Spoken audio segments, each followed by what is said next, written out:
Seltzer Kings. Podcasts. I can say to my new Samsung Galaxy S25 Ultra, hey, find a keto-friendly restaurant nearby and text it to Beth and Steve. And it does, without me lifting a finger. So I can get in more squats anywhere I can. 1, 2, 3. Will that be cash or credit? Credit. 4. Galaxy S25 Ultra, the AI companion that does the heavy lifting so you can do you. Get yours at Samsung.com. Compatible with select apps. Requires Google Gemini account. Results may vary based on input. Check responses for accuracy.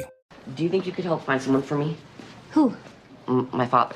He ran out about 10 years ago, and I haven't heard from him since. Sounds like a winner. Are you sure you want to find him? Well, yeah. But mainly, I just gotta know what happened to him, you know? Why now? Why haven't you looked for him before? Well, my mom got laid off a couple months ago, and she's working these 2 really crappy jobs, and I'm working too. And we barely get by. What can you tell me about him? Well, I haven't seen him since I was about 6 or so. Okay, can you get me a picture? Mom destroyed them all. Last known address. I was born in LA, so we lived there till I was about 2. Can you get your hands on his social security number? No. Date of birth? Uh-uh. All right, the name. Can we manage that? It's John Smith.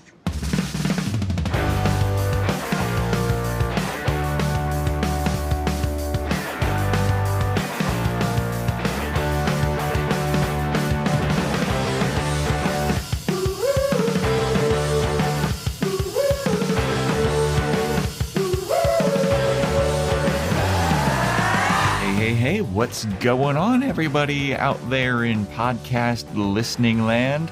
Welcome to Boys Watching Veronica Mars. We're just 2 boys watching every episode of Veronica Mars for the first time, giving our review, our reactions. We're your hosts. I'm Joe Welke. I am Vance.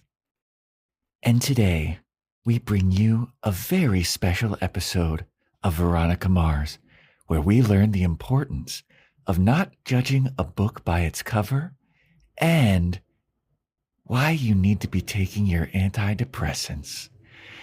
This is Season 1, Episode 3, Meet John Smith, directed by Harry Weiner, written by Jed Seedell, original air date October 12th, 2004, to an audience of 2.7 million people. The very special episode voice that used to happen. Very special episode of Veronica Mars. Before we get into this very special episode, you know what? We got a couple of shout outs. That made me just think about how the voiceover, you know how movie trailers used to have voiceovers? They still have it for TV. TV is the only thing that still really does the consistent voiceover. The promos. Legendary In a World. Yeah. Those ones. Before we get into this very special episode, we got some shout outs. We got some shout outs. First, got to give a shout out to Jen W1585 for the 5-star Veronica Mars Apple Podcasts rating and review. Are we going to be watching the Veronica Mars movie too? Yeah, we're going to be watching the Veronica Mars movie too. Love that question as we're on episode 3 of the series. I think in Discord, people already jumped on that. They're like, you got to watch the movie between season 3 and season 4. It's like we got some time. We got some time. Yeah. Did we watch the Firefly movie? Yes, we did. Did we watch the Buffy movie? Did we review it? Yes. Yeah, we did. Yeah.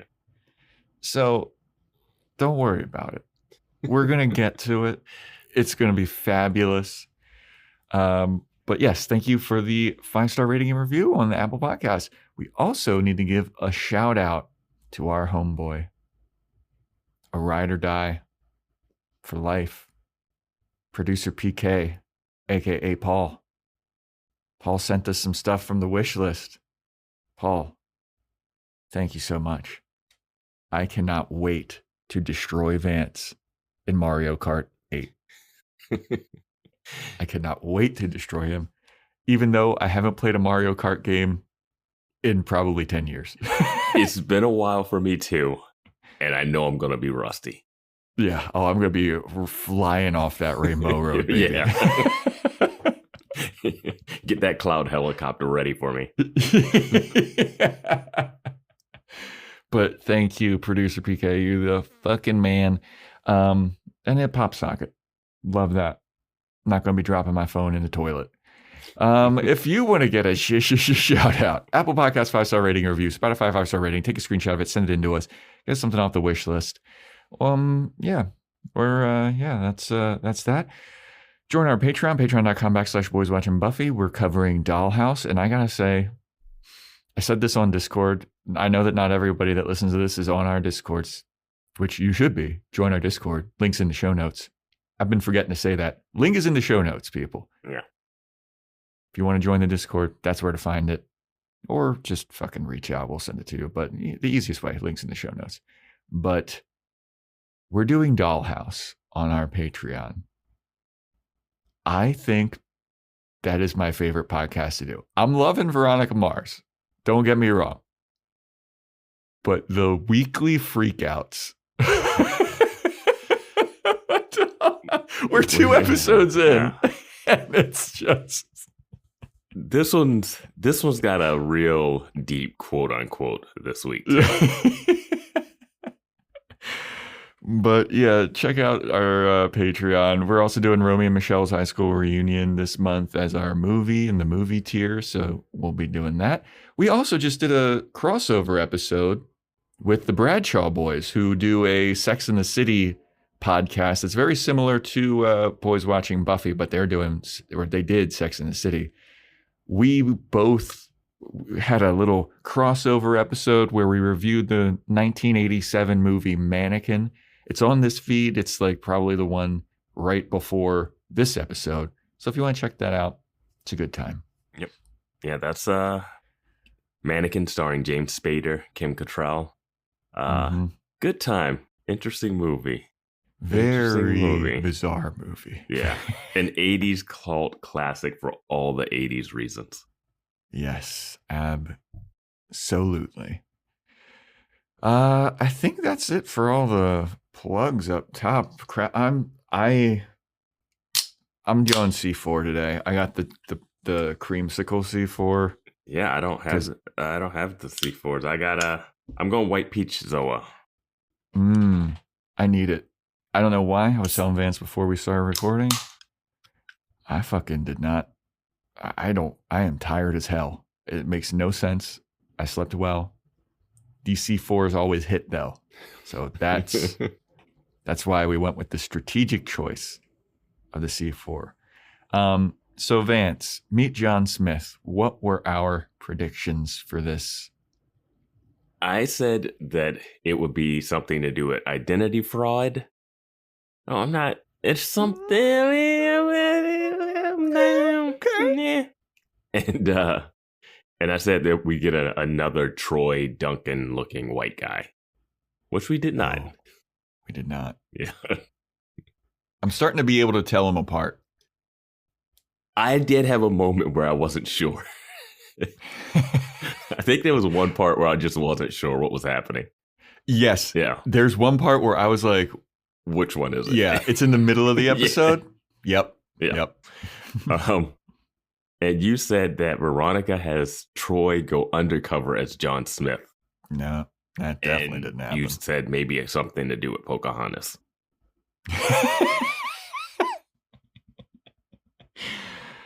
Well, you are definitely way closer than me. Yeah. Not that close, but yeah. Way closer. All right. Shall we get into it? Yes, let's do it. So we get a recap of everything Duncan Kane, basically. He's Veronica's ex-boyfriend. His sister was murdered. And he's in school with Veronica. And we also get a little recap of Veronica Mars' mom has been missing for 8 months. So we open the episode with the most high school boy conversation, with the most male conversation of all ages, of all time. Almost what our listeners want us to do in every bonus episode with the FMKs. So Yep. Basically what I do every episode. It's 3 high school boys sitting around a table ranking how hot girls are. They actually look like they're in high school too. They do. These are the most high school looking motherfuckers ever, and I applaud it. Which is scary because I'm so used to high schoolers being in their 20s that this makes them look like they're elementary school kids or middle schoolers. 100%. I will say Kristen Bell does look pretty high school. There's one point in this episode where the dad goes, someone's here. Like he's tiny or something. And then you see the two of them and he's towering over Veronica Mars. And I was like, come on, you can't call someone else short. Yeah. But these guys are having, they're rating the girls. I give that one a 9 out of 10. Really? What? Are you serious? You think she's a 9 out of 10? Blah, blah, blah. And then they get into the debate, which I'm certain we've had on one of our podcast episodes of hot versus cute. We did have that debate at some point. Was it? I don't know where. It might have been. Was it Buffy or was it a girls' podcast? I don't know. I'm not sure either. But I know that we've had it. Probably Firefly. Yeah. Yeah. You know what? You're actually right because we were probably talking about Inara and Kaylee. Yeah, probably. Listeners, anyway. Let us know. Yeah. But they see Veronica Mars, and the one kid's like, oh, look at that one. What about her? What do you think about her? And they're like, Veronica Mars? Are you kidding me? She's got a reputation. And then one kid's like, I think she's really smoking hot. I give her an 8.5. And they're like, okay. Kind of come to a consensus on a 8.5 on Veronica Mars, which is nice. We'll eventually get past this opening scene. So then Troy comes up to chat with Veronica Mars, and he's talking about how he's like, oh, this weekend I'm going on my dad's sailboat. It's going to be super dope. I only wish I had like a young, pretty impressionable young lady with me. And Veronica goes, oh, you think I'm impressionable? And Troy hits her with oh, you thought I was talking about you? I was like, Troy, my man, negging like a motherfucker. But so he's like flirty banter with her. And then after he kind of gives her that neg, he walks away and then stares at her for a little bit too long. Losing all the cool. Yep. Yep. He does like the walk away and then the look back at her for just a tick too long. And Veronica starts, laughing, starts fiddling with her hair. This guy Troy. And somebody bumps into her and she drops all of her books. Typical high school nerd shit. She starts picking them up, and who comes over to help her pick them up but Duncan? And then we get a Veronica Mars voiceover. That's the tough part about going to high school with your ex. You always are bound to run into him. Can't escape him. He's there daily, haunting you. How long did they date? All the freshman and sophomore year? Like, how long is this relationship? I don't know. I have no. When were you allowed to start dating? Oh, I don't think I ever had I don't know. I don't think I ever had like a start date on dating. Yeah. I feel like my parents had you're not allowed to date until like you're 16, I think. No. No, I had. Yeah, I went to a skate party with a girl when I was like 13. I mean, I wasn't like dating. I mean, you're 13, but it wasn't like exactly. It wasn't like, all right, you're 16 now. All right, here you go. Yeah. Have at them. Yeah. They take off the chastity belt. Yeah. I know a kid in like 5th grade, like 10 or 11, who was like, I have a girlfriend, and like they were like going out and stuff. And I thought that was weird. I've seen people make out in elementary school, man. I don't know. Fuck yeah. When was it? Last week? With your binoculars from the car. I can't believe these kids are doing that. But yeah, the next scene is Duncan just chilling in his pool. lounging on a little floaty. He's got his iPod Classic. Yeah. He's got his fucking Oakleys, and he's just laying out. And his dad, Jake Kane, comes to chat with him, and he's basically saying, like, Duncan, you gotta get, your life together. There's some internships that I want you to apply for. It's like a political candidate or something, somebody that works in government. He's like, get into politics. I'm a tech billionaire, so why not get you into politics? Yeah, so you can skirt around some laws for your old pops. Yeah. I already own the sheriff, but it's not doing enough. Yeah. So Duncan's vaguely listening to this. He takes his ear pods out. And then in the middle of his dad talking to him, he just puts them back in. He keeps listening to his little grunge music or whatever he's listening to. And Duncan's just 1,000-yard stare, man. Yeah. So then we go to the opposite side of the spectrum where Keith is chatting with Veronica Mars. And Keith is saying, hey, your guidance counselor wants me to meet with her. Meet with her. Do you have any idea what that's about? Have you been like acting up in school? And Veronica's like, no, I honestly, this time around, I have no idea what this is about. Like, I haven't done anything. And Dad's like, oh, okay. And then Veronica goes, so Dad, let me lay this on you at dinner, just out of nowhere. Why was Mom in a hotel room with Jake Kane 2 weeks ago? Hat tip for them for keeping the timeline consistent. Mm-hmm. Yeah, I don't care if it goes by the week that we do. But then Keith drops his fork and he's like, Veronica, what did I tell you? Stay away from the case. We were having such a good time talking about going to the guidance counselor. And you know what? Dinner's over. Did you bring that spoon specifically for that? No, I always have a spoon here, but it's perfectly perfectly utilized. Okay. But yeah, it ruins the mood in the Mars household. Yeah.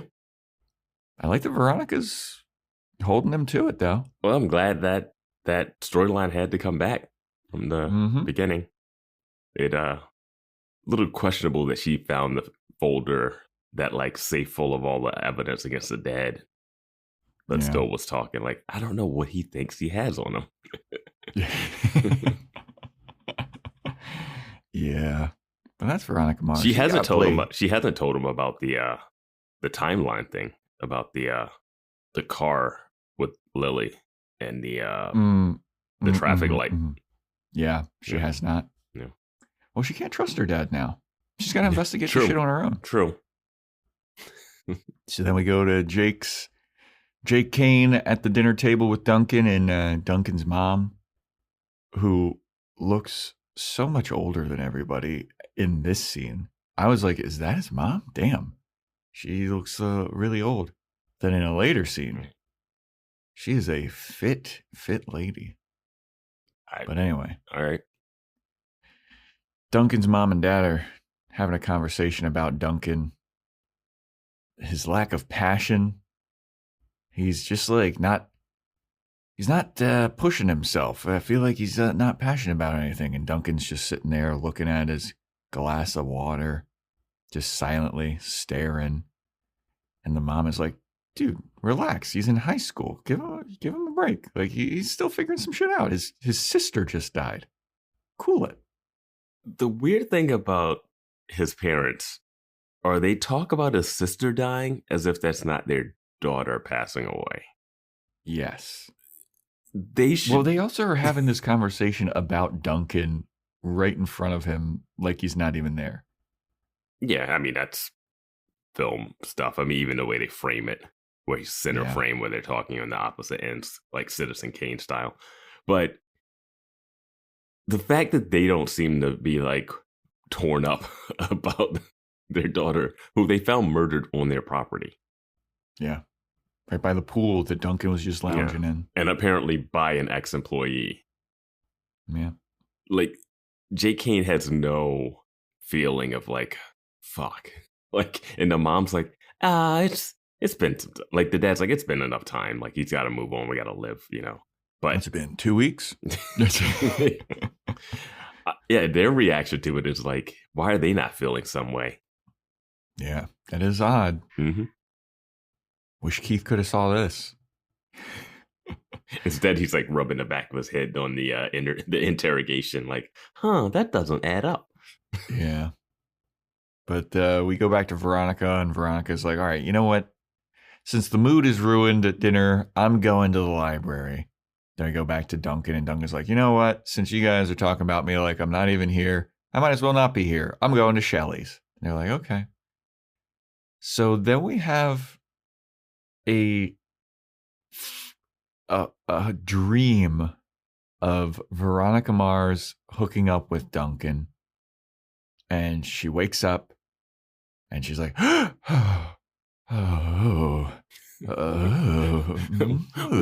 what a powerful wet dream. Yeah. So we know what Veronica's really feeling. She's still hung up on old Dunky. Mm-hmm. Who she has never slept with. Well, that we know of. We know she hasn't slept with him. Do you know how she lost her virginity, Vance? Yes, I do, unfortunately. Or like that she does not remember sleeping with him. Put it that way. There we go. If they did do it. There we go. I don't think he's going to be that one. I don't know. He is a pill popper. He wasn't well, yeah, I guess he would have been popping pills then.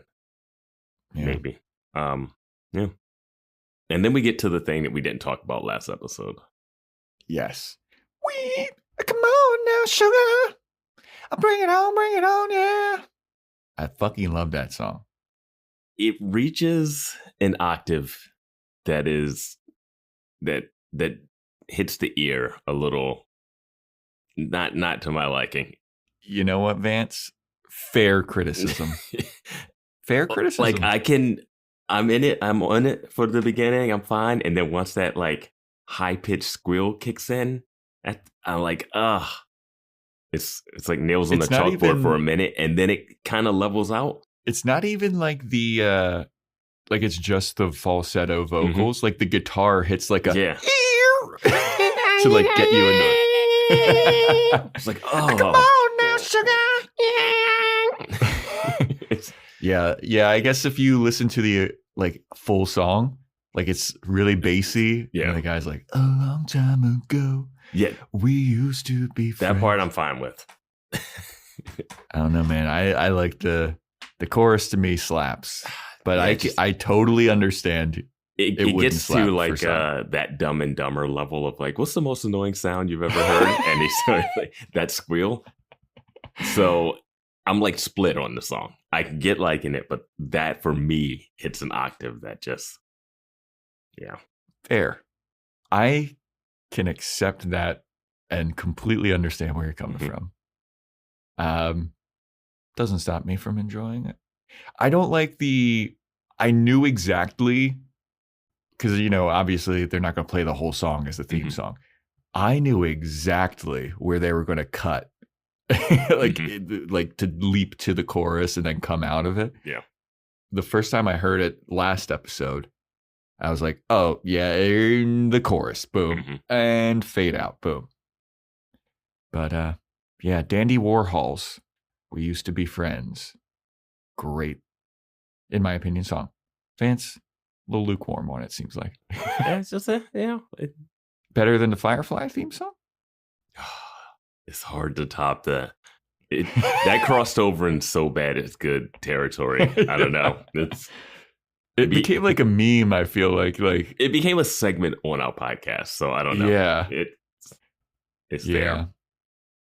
But anyway, that's theme song talk.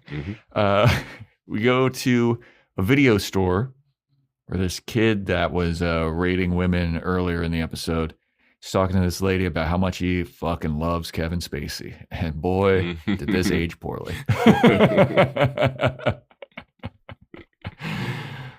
But he's giving this lady some like video rental suggestions, and he's like, you should check out Body Heat. if you like this movie. And she's like, all right, well, maybe I'll rent that next time. We'll have to see if it's in whatever. So then Veronica and Keith come in, and the kid, when they were rating the girls, he got some intel from his buddies that Veronica's dad is a private investigator and she works with him. So Keith goes to look for some movies, and the kid calls out to Veronica. He's like, hey, Veronica Mars, come here. And she goes over, and he's like, I heard that you work, your dad's a private investigator. And Veronica's like, yeah, what's it to you? Maybe he is, maybe he isn't. Who's asking? And the kid's like, well, I might have a case. Like, I heard that you work with him. And she's like, sometimes I do, sometimes I don't. What do you want to know? She turned to Bob Hoskins and Roger Rabbit. Yeah. And he's like, well, I kind of want to ask you to help me, like, with a case. And she's like, well, don't ask about it here. Just find me at school tomorrow at 3:30 by the flagpole, okay? School's more private than this. Right? this neutral site that we're in. Yeah. Because, God forbid if my dad overheard this. Absolutely. The dad that's going to find out about it anyway. Yeah. But, yeah, Veronica's like, yeah, ask me about it at school tomorrow. And then they rent some videos, and then they go on their merry way. And then we go to the next morning. Duncan's at his home. He's drinking milk straight from the half-quart bottle. Just absolute pig behavior. Get a glass. Get a glass, you fucking pig. Fair enough. What do you have no feelings on that? I just seen it so much in these like shows like this. Like what these kids do later, I'm like, that's just what he's gonna do. If he lived by himself, fine. Hey, what is it? Who cares? What's his dad gonna drink out of it? If he's living by himself, fine. Yeah, but look, it's the dad and mom are jerks. Who cares? Who cares that they're drinking some of this backwash? His sister's not there anymore, so fair enough. But his mom comes in and she is hot to trot. She's ready for her little Pilates class or wherever she's going. And she goes, hey, Duncan, good morning. Your pill is on the counter. And you see this just vastly, incredibly long kitchen island. And it's like Duncan looks to his left and it's like 30 feet away. We get like a dolly zoom. I wish it was one of those like forced perspective where the pill bottle was huge in the foreground. Yeah. And she's like, don't forget to take your antidepressants. Also, Duncan, there's no shame in taking antidepressants. It's totally normal. Everybody that I know is on antidepressants, to be honest with you. So don't forget to take it. Apparently he's been taking it for 6 months. So why is she saying this exposition? I don't know, man. Hey, you know what? Going to school is really something everyone does. I know. It's like almost spring break. You don't have to like tell me the thing I've been doing. And such so an Duncan audience thing. Such all for the audience. Takes his half-mile trek to get to the pill. And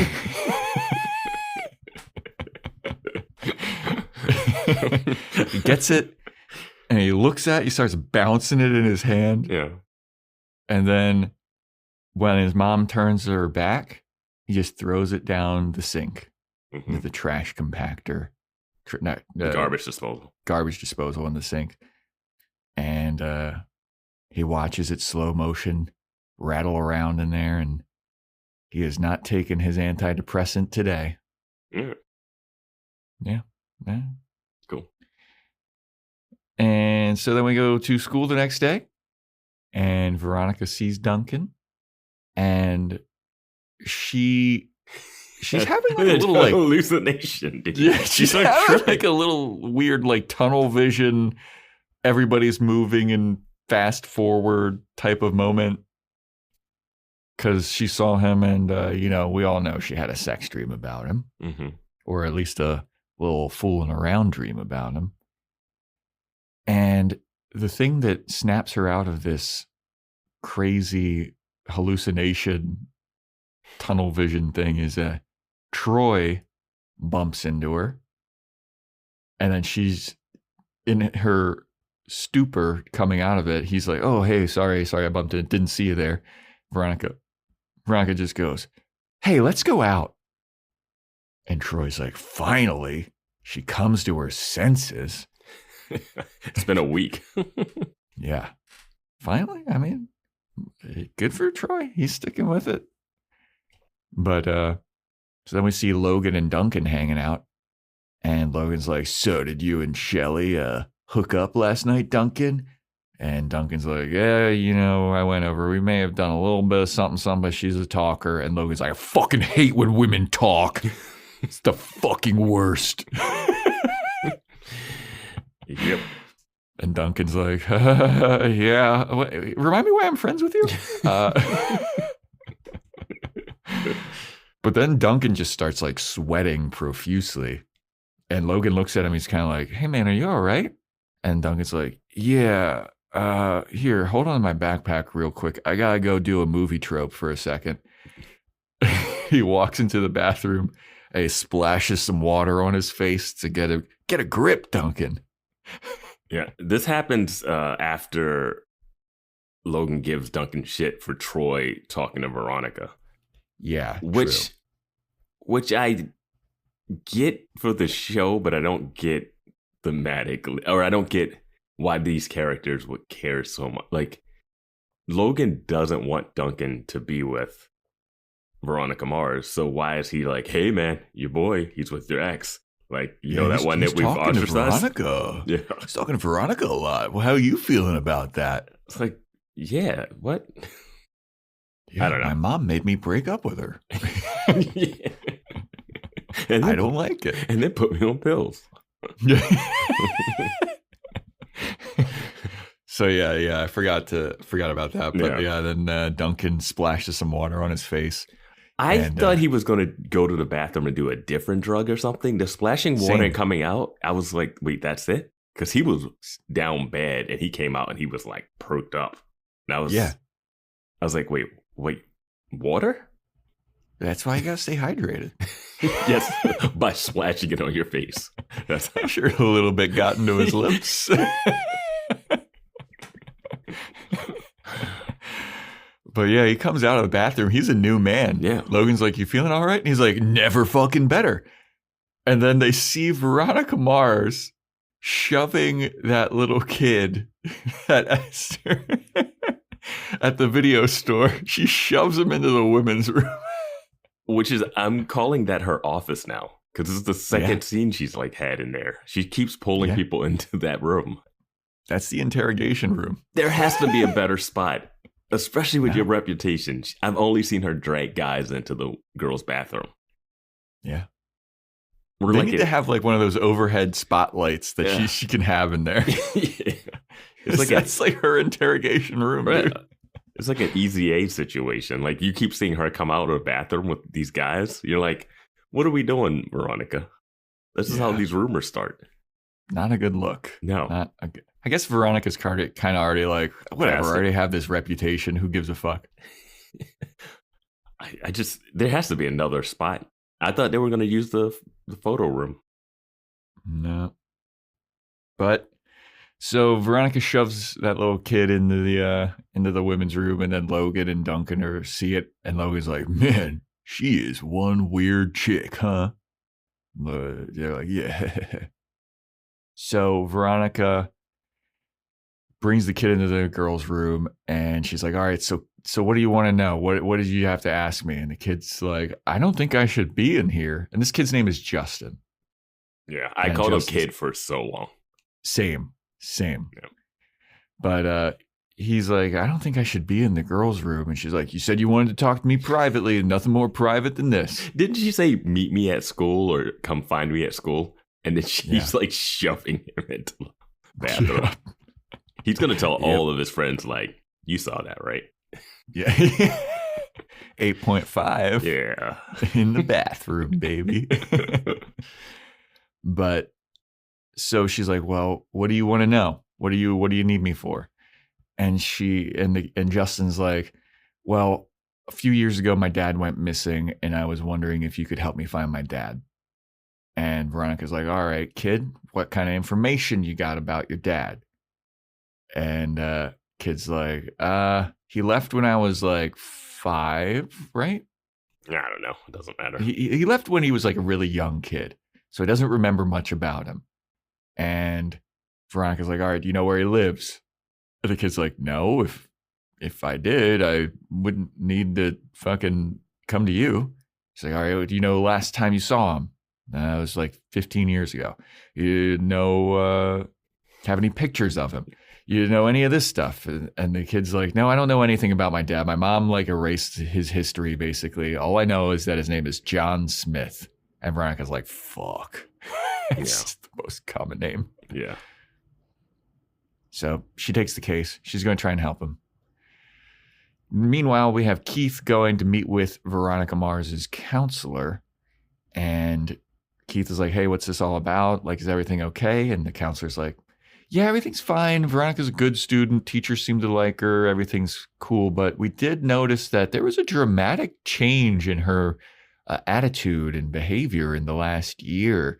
You know, ever since her best friend got killed and you were ousted as the sheriff and she was ostracized from society. And her mom and Keith left, is like, and you make her work nights doing detective work for you.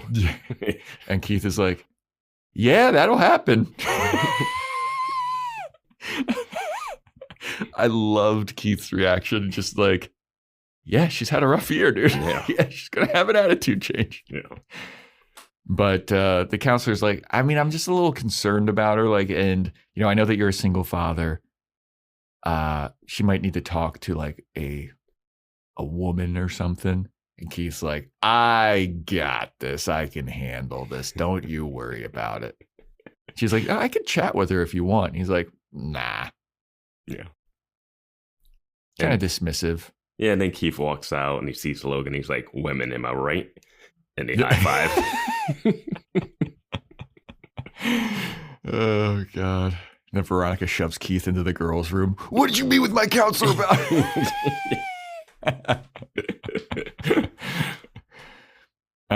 So then we have another dinner scene where Jake, Kane, and Duncan and Duncan's mom. I don't know what Duncan's mom's name is. We should know her because she definitely had her name in the first episode, but yeah. Mom Kane and Dad Kane.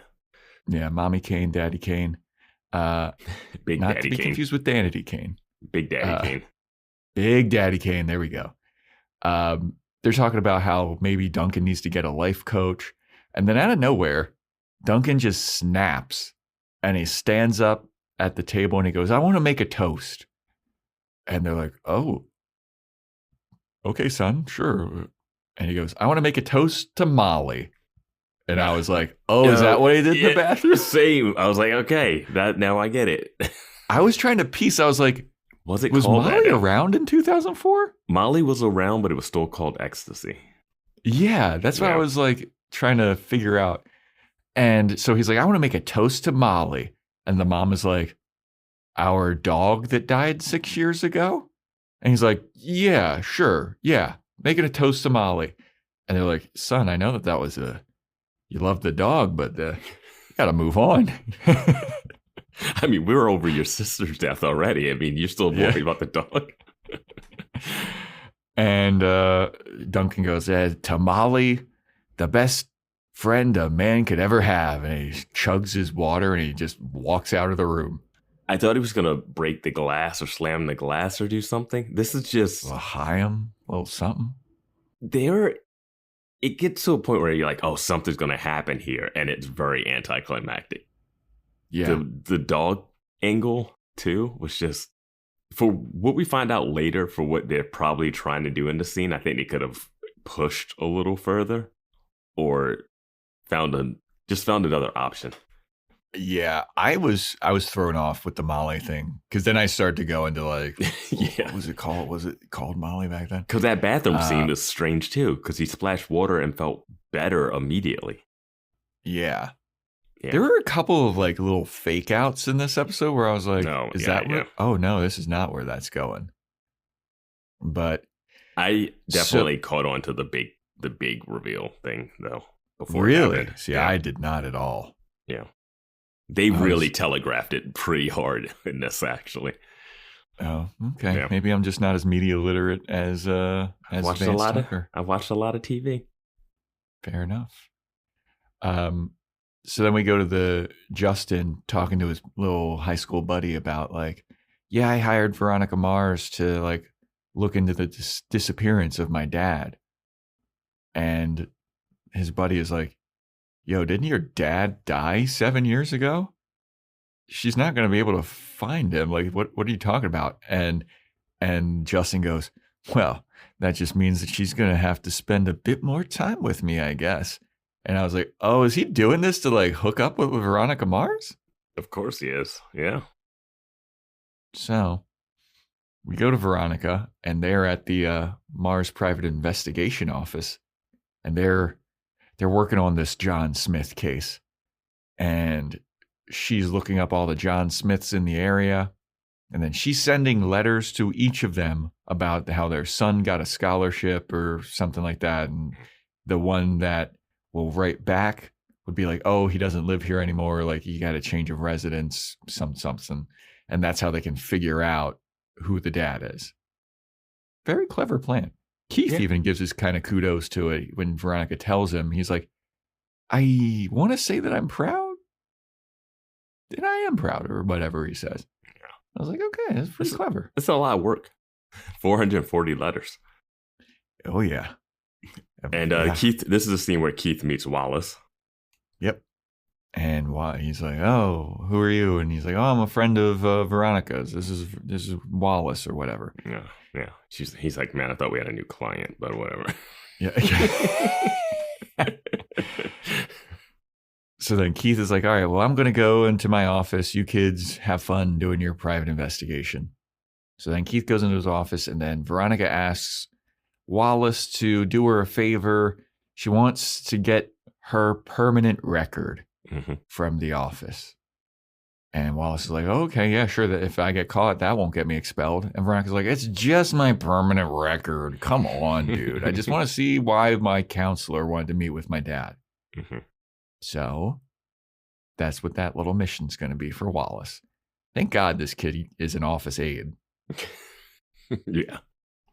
Otherwise, he would have been fucking shit worthless. Yeah, his acting too is they give him a lot of jokey lines that he hasn't delivered on for me yet. He hasn't really hit in his stride. Same. Still holding out hope for him to get into the groove, but right now it's still a little rocky. Yeah, I'm with you on that. So then we go to the Kane household, and Duncan's mom tells him to take his antidepressant again. It's the next morning, and Duncan flips it around in his hand a little bit and chucks it down the sink again. He's off the pills, baby. Mm-hmm. You don't want to take that shit anymore. So then we go to Wallace giving Veronica her permanent record.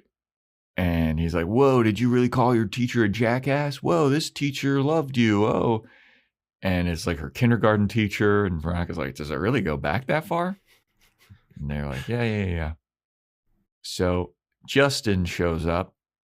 And he's like, hey, you got any updates on my dad? And she kind of lays out the plan to him about hey, we're sending letters. We're going to figure out what this is all about. We just we'll be able to figure something out maybe in a week. Gotta give it some time though. Justin's like, all right, cool. By the way, I made you a mixtape. It's got a bunch of really cool songs that I think that you might like if you ever need to do a stakeout or something. And Veronica's like, oh, that's so sweet. Thank you. Then Justin leaves and Wallace is like, ooh, Veronica. Think that kid's got a crush on you. And then Veronica's like, yeah. You know what, Wallace? Steal me that kid's permanent record too. Yeah. This filing cabinet's going to be empty by the time Wallace is done. I love that they just read the permanent record on the quad walking out of the building. Yeah. It was counting the money after you've robbed the bank. Just out in front of it. They didn't even go into the girls' room to read her permanent record. That's the library for Veronica Mars. Yeah. It's the girls' bathroom. Oh, man. Ever met a foundation that does it all? Say hi to NARS Light Reflecting Foundation. Makeup meets skincare in a bottle. It evens skin tone, blurs imperfections, and has a natural radiant finish. Plus, it's formulated with skincare ingredients to help strengthen your skin's barrier. With a newly expanded shade range of over 40 radiant shades to choose from and buildable all-day wear. NARS Light Reflecting Foundation. Find your perfect match. I think I just won my taxes. Yeah? I just switched to H&R Block in about 1 minute. All I had to do was drag and drop last year's return into H&R Block, and bam, my information is automatically there. So I don't have to go digging around for all my old papers to switch? Nope. Sounds like we just leveled up our tax game. Switching to H&R Block is easy. Just drag and drop your last return. It's better with Block. So then we go to Veronica Mars on her date with Troy. And Troy? Ooh, what are you doing here, Troy? And he's telling a story about how he was on America's Funniest Home Videos with Duncan. Or trying to be on America's Funniest Home Videos.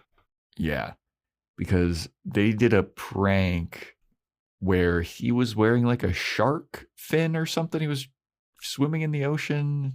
They make it seem like they were going to cut a shark's fin off and then put it on a surfboard and then pretend like he was about to be attacked or something. And then the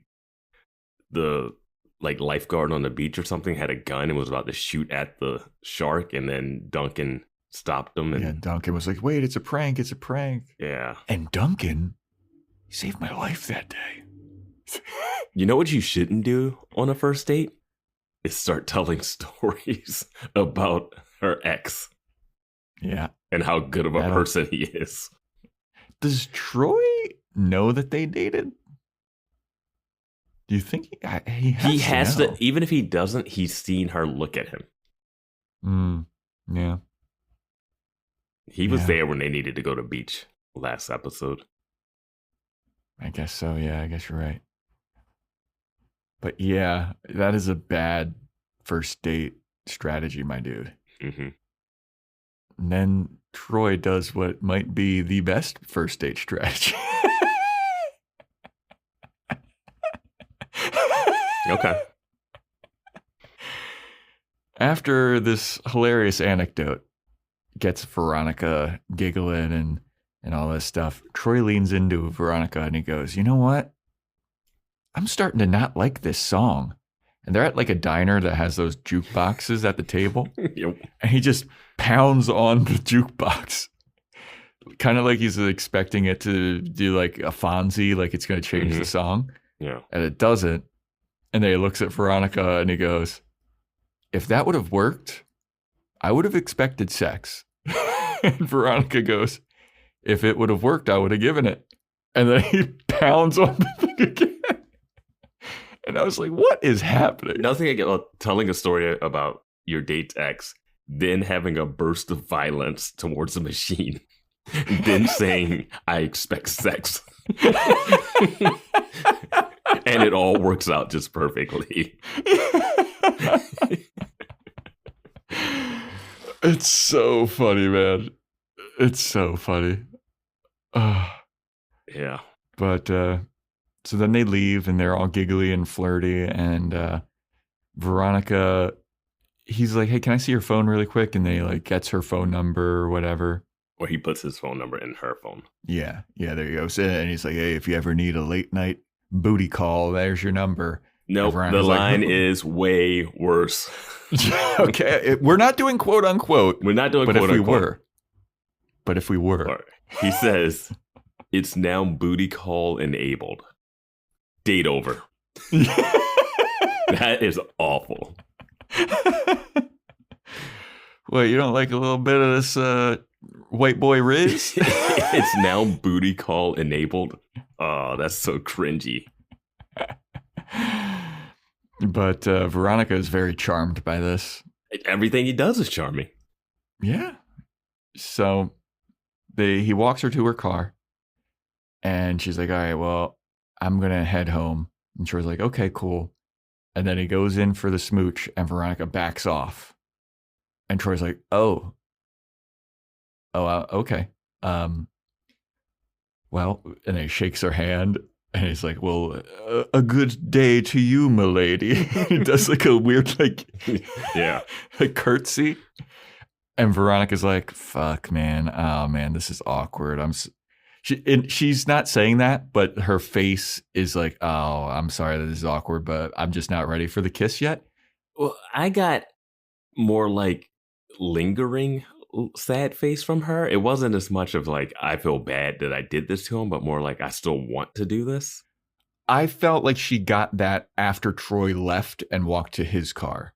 Yeah, okay. When she got into her car. Yeah, when she's sitting in her car watching him walk away, that's when she's... Yeah, when she's like in her car watching him walk away, I feel she was like, man, why didn't I just kiss him? Mm-hmm. And my note was, she jokes about having sex with him, but can't even kiss him goodnight. She's got some, hang up, some issues. Demons. Yeah. And she brings it up in her voiceover in the next scene. Yep. Yeah, but I was very happy based on all of the other guys that we've seen in this show that Troy kind of like was like accepted it and was like, oh, okay. He was a little awkward on the exit with the curtsy. Well, that's how you gotta. That's the best way for him to handle rejection versus everything else we've ever seen in any of these shows.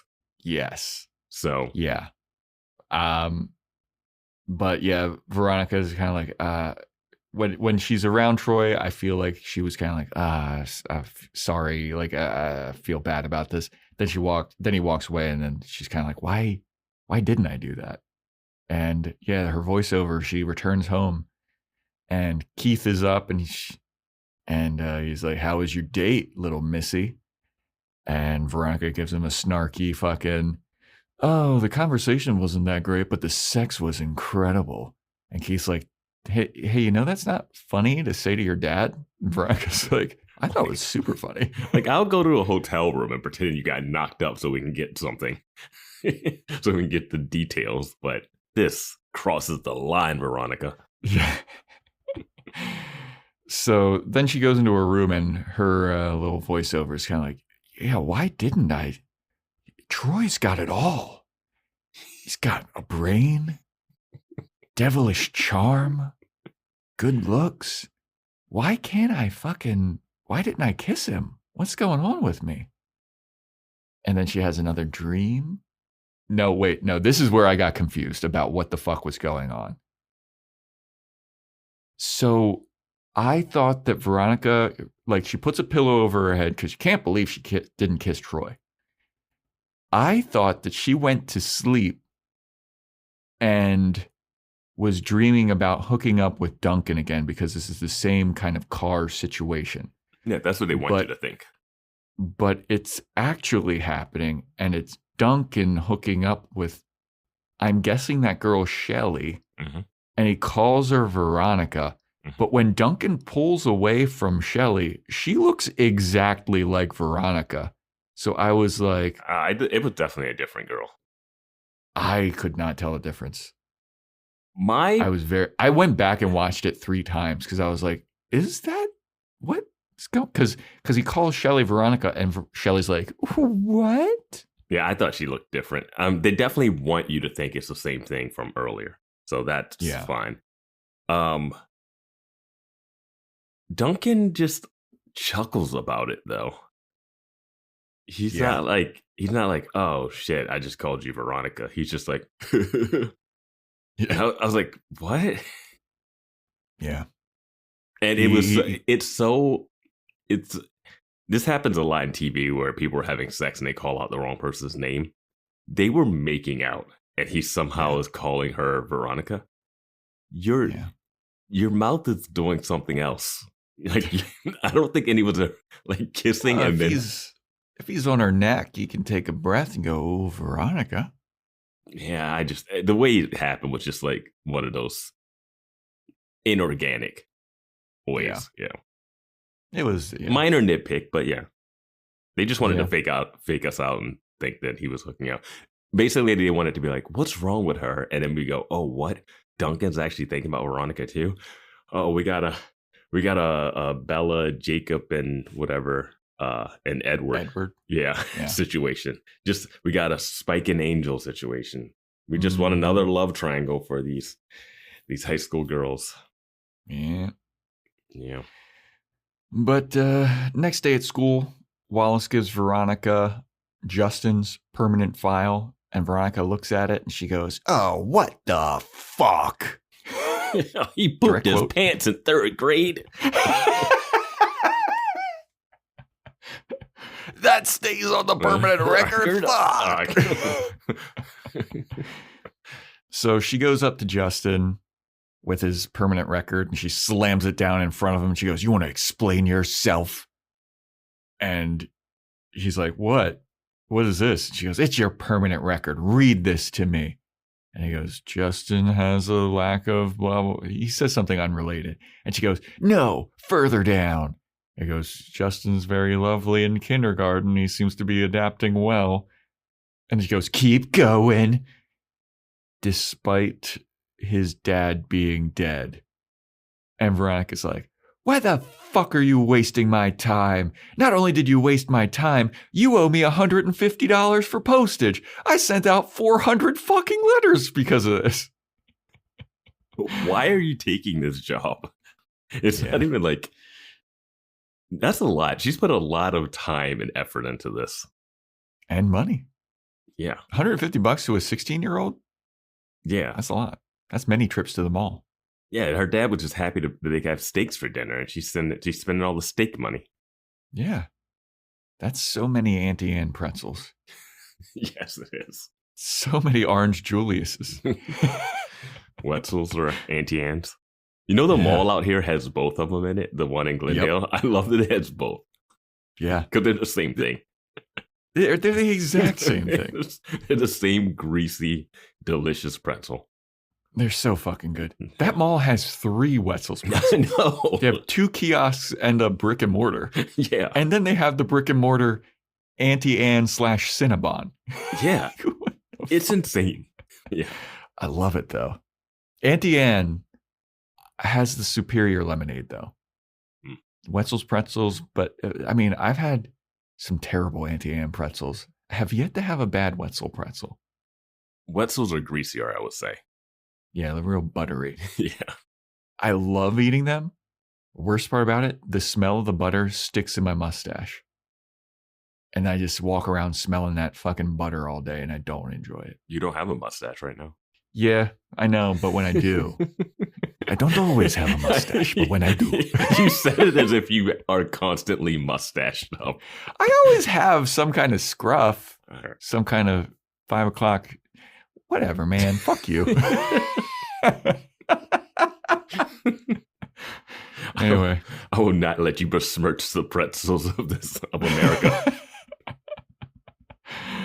I never heard of Wetzel's pretzels until I moved out here. Like, East Coast, it's all Auntie Anne. Yeah. But anyway. So yeah, in the middle of Veronica just like lambasting Justin, some school worker comes up to Justin and she's like, "Hey, you got a letter." Some convenient plot device shows up with exquisite timing. Hey, are you guys talking about the thing that this letter's related to? Well, here is a monkey wrench in the plot.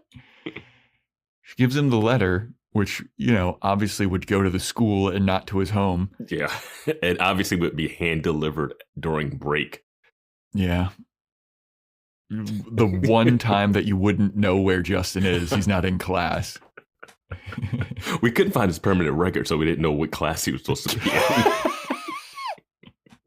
So I've been walking around this campus all day trying to find this kid. So she gives Justin the letter, and it's the letter from his dad. He finally replied. And he's like, "This is the clue. It worked. Veronica, your plan worked. I got a letter back." So then Veronica's at home and she's trying to like piece some stuff together. she's looking at like her mom's missing information. She's looking at the license plates that from the pictures that she took with her fucking insane zoom camera. And Keith comes into her room while she's investigating this. And this is where Keith is like, hey, somebody's at the door for you. It's a little scrawny, pipsqueak, tiny, skinny, petite, tiny little boy. And then then we see. Then Veronica goes outside and he's still got like 3 inches on her. I don't think she's actually working on her mom's thing. It looks like she was just doing homework on the bed in this scene when the dad comes in. Oh yeah, you know what? You're right. Yeah. You're right. But yeah, she goes outside and Justin says he's sorry and he's like, look, I know that it says that my dad's dead, but I just always thought that my mom was covering something up.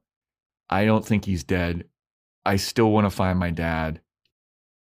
I don't think he's dead.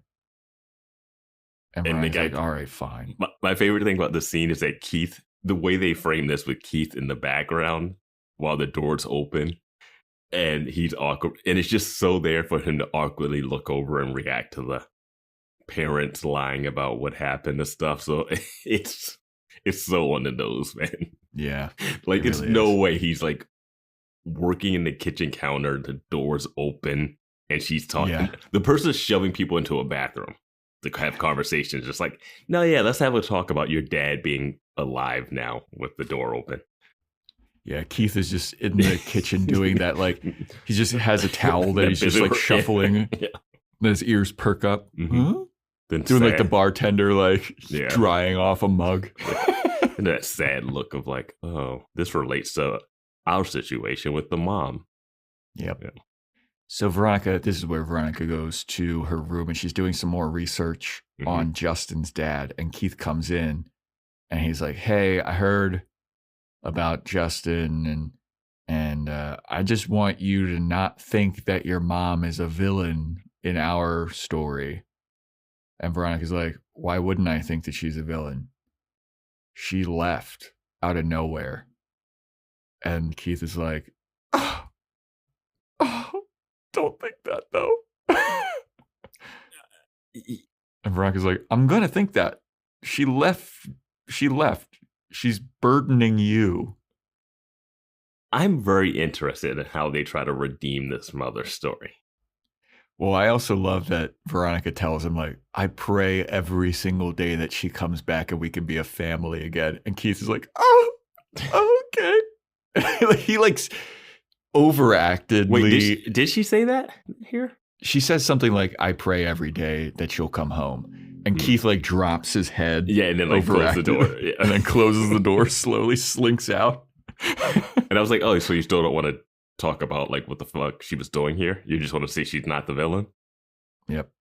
But this is where Veronica like drops the Justin stuff and then she starts looking into the she goes like, oh, I actually do know where my mom is and I'm not telling my dad. I'm just going to pin this address onto the board that he can possibly see. Yep. And she's narrowed down the John Smiths to 3 in San Diego. Yep. So Veronica Mars, the next day, she goes and she finds Troy. And she's like, hey, I want to talk about last night. And Troy's like, oh, it was fine. It was a good time. I hope that you had fun and all that stuff. And then we go to Duncan and Logan watching the lacrosse team. They're watching some lax practice and drinking from flask. Yep. They're California didn't have lacrosse teams, I don't feel like, until very recently. It's a very specific East Coast prep school, private school sport.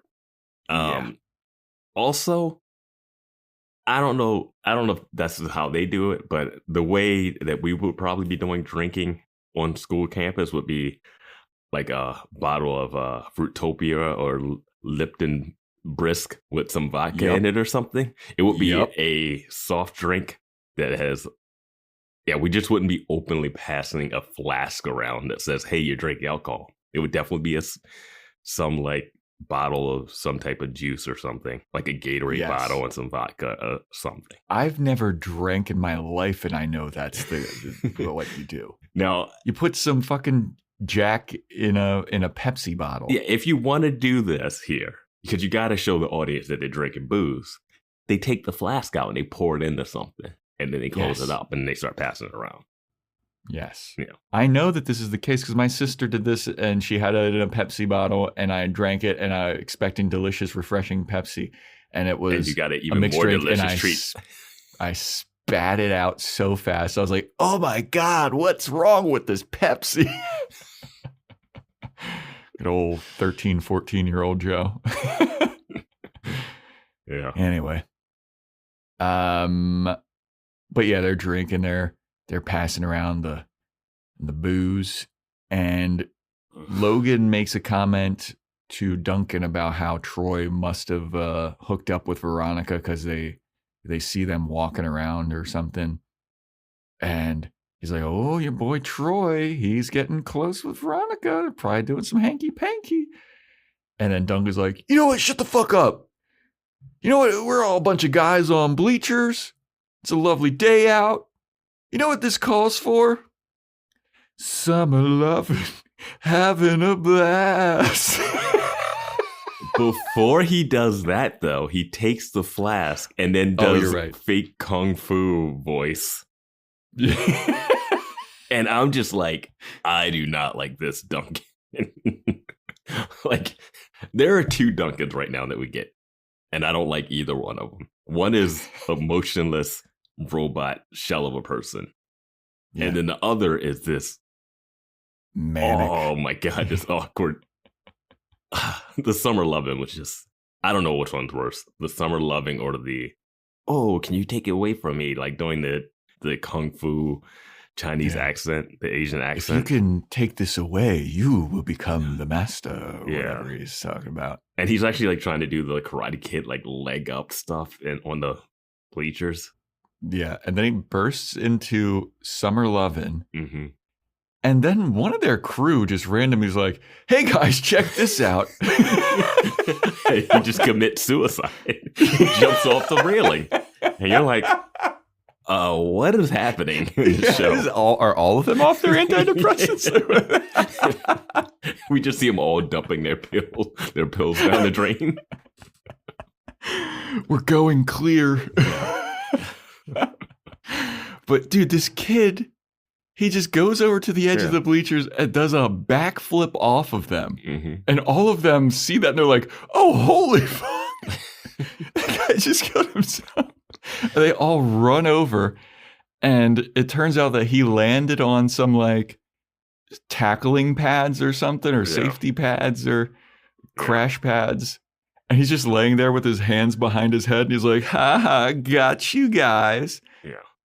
And then Duncan looks up from this and he sees Troy walking with Veronica Mars. And then Veronica is talking to Troy and she's like, hey, I'm sorry about, last night. I know that we went in for the kiss. I had a great time, but I think I just need more. And then Troy's like, what? Time, space, something. And then Veronica's like, oh, you know what? Fuck it. And then she just kisses Troy. And Duncan sees this. And he's like, hey, everybody, check it out. I'm going to fucking jump off these bleachers, too. He does a full handstand on the railing and then hops off of it. Hops off of it, falls to the crash pad, but falls off of the crash pad. Yeah, he hits the edge of it. Doesn't hit not a clean landing. Yeah, falls onto the ground. And this startles Veronica and Troy, which was Duncan's plan all along. Real bad bro. Cock blocking like a motherfucker. But that's his ex-girlfriend. That he's not allowed to hang out with due to social reasons. Yep. I mean, you can't be with Veronica. No. Like, family-wise, high school social hierarchy-wise, like, there's just no dating the ex-sheriff's daughter. That's investigated your dad for murder. Yeah. Like, every time you see each other, it's just going to be a rough go. Yeah. But And it's like Joe says, Shelley looks just like Veronica. Yeah. She's another cute blonde. I'd give her an 8.5. And this version of Veronica, he doesn't even know. This is a different version than the one he dated, you know? Dude. And obviously Troy looks just like Duncan. So we're all good. All these copy-pasted white guys. Troy gives off a little bit of that Josh Hartnett vibe. I was going to say, I can differentiate now because Troy definitely has like the young Josh Hartnett thing. Mm-hmm. Duncan, to me, and this is such a niche reference that very few people will get, but I know that you will, Vance. Duncan looks like Sam Darnold to me. The Minnesota Vikings quarterback. A little bit. Not as square on the top, but yeah, it's something about like his brow and his frowny look, especially when he's in his depression mode. Because Sam Darnold has that like angry face. He's got the male Sam resting Darnold. bitch face. Sam Darnold has a beard now, but like rookie year Sam Darnold and Duncan, I'm gonna do a split screen. All right, yeah.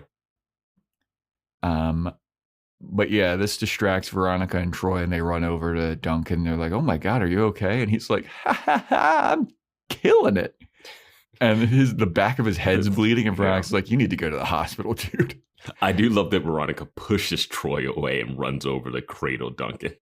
Yeah. He knows. And then he knows. Logan's above them, and he just takes his flask out and starts dumping alcohol all over him. Dumping water. And flasks are not good for pouring stuff. When you try to do that, it just like does drops, and it just looks silly. But Veronica's like, he needs to go to the hospital. I'll drive him to the hospital. And Troy's like, oh, okay. This isn't weird at all.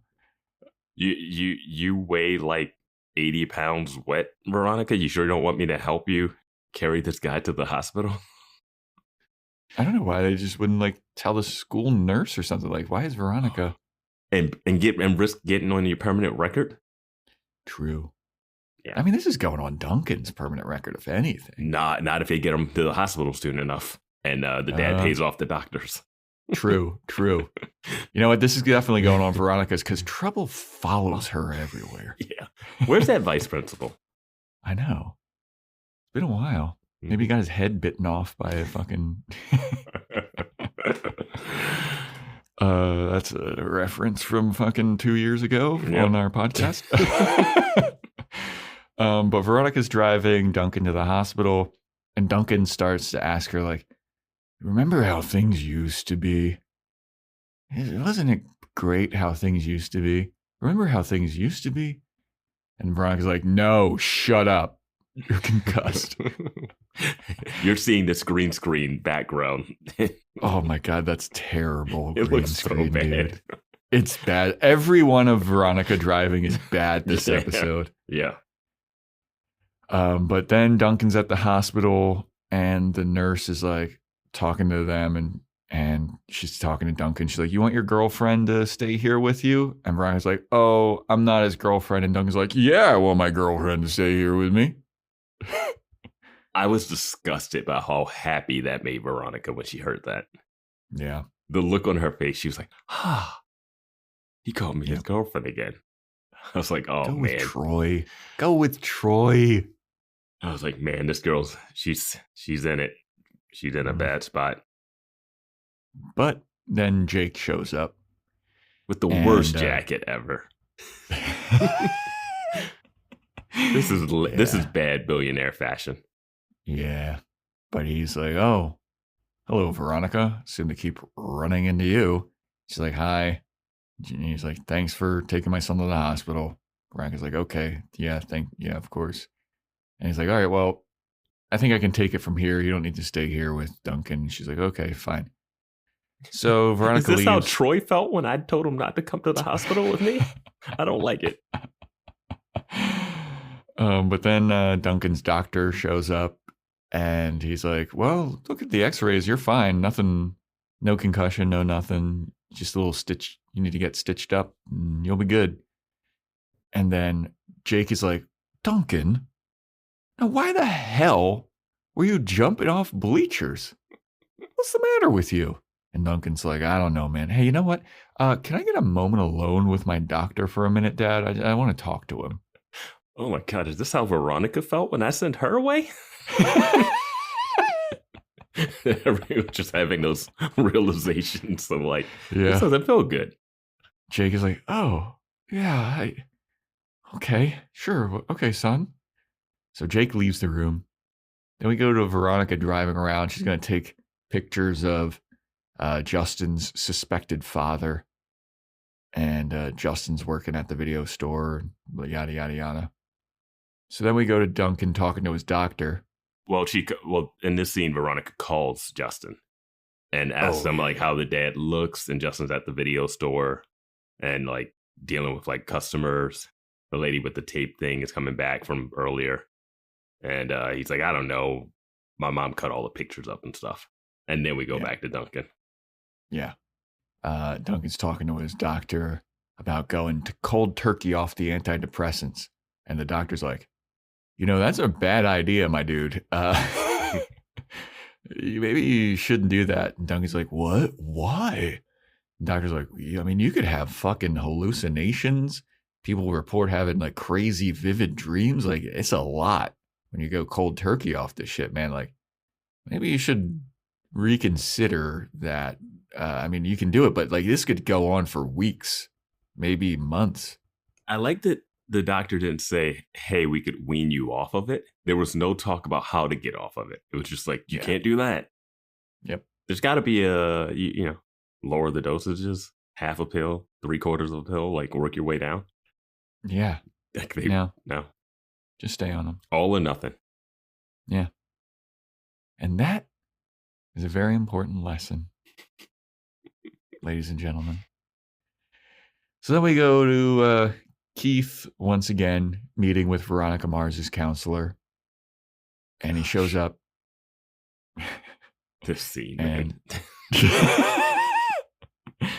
and he goes, hey, I wanted to meet with you. I wanted to apologize. Last time we met, I was a little short with you. And I really was really dismissive. But I was just feeling a little insecure about the whole thing. I feel like I could be the person that Veronica could talk to, but based on a couple of scenes ago, I'm not the best guy to. Like, maybe it would be good if you could chat with Veronica about some stuff. And the counselor is like, yeah, of course. I'm getting a phone call really quick. Hang on. I got to take this. And then so she answers her phone. And in the process of answering the phone call, she spills her coffee all over the place. And she's like, she puts the phone call on hold. No, she says, I have to call you back. She literally said, wait, Keith, I have to answer the phone, knock over coffee, and then tell the person on the phone, I'll have to call you back or something. Doesn't know who it is exactly. So then, it was like, it's just wild. Yeah. So then Keith helps her clean up the coffee, and then air quotes on helps. Yeah. Keith walks over there and gives her like a napkin. Yeah. But he's kneeling down and he looks up at her and he's a little bit of that love music starts playing, and Keith gets little heart eyes. Yeah. Starts seeing little hearts floating around this lady's head, whose name is Rebecca James. I saw this coming in the first scene when they first met up. I was like, oh boy, they're like around the same age. I was like, they're definitely going to have to hook up or something. Yep. Yeah.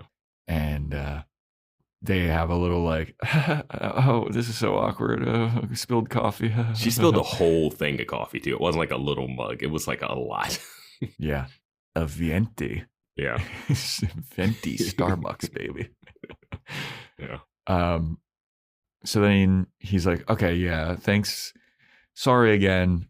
I'd really appreciate if you'd talk to my daughter about it. And she goes, sure thing, Sheriff Mars. And he's like walking out and he turns around and he's like, oh? And she goes, I always voted for you. And then he's like, oh. Yeah, she says, you know what? Okay. She says Sheriff Mars, and then you always had my vote. Yeah. And already, I get it. I vote, so cheesy. It's one of those tricky things, too, because the people she's voting against in that situation are also people that she has to guidance counsel. Mm-hmm. Like, what happens? What about Duncan, whose sister is dead? Like, you actually have to go to him and be like, you know what? I actually do think your dad did it because I think he shouldn't have had the sheriff, but whatever. Duncan's mom comes in. Hey, could you talk to Duncan? She's like, fuck no. Yeah. Fuck that guy. He never had my vote. Yeah. He ruined Sheriff Mars's life. I was like, this guidance counselor had a real opinion on this case she knows nothing about.